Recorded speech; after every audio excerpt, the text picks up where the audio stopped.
Qo'limda yonuvchi gaz. Biz buni hozir germetik berkitilgan konteyner ichiga solamiz. Yonadimi, yo'qmi?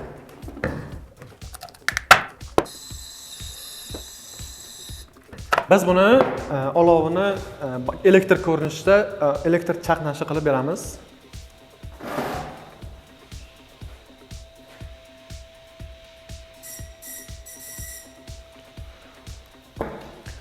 Ko'rib turganingizdek, buning yonishi uchun yoqilg'ining o'zi yetmadi.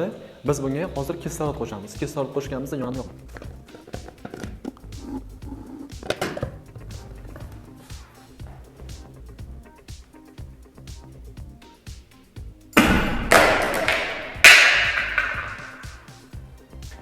Shuning uchun ham barcha yoqilg'i bilan ishlaydigan dvigatellarda yoqilg'iga kislorod qo'shib beradi.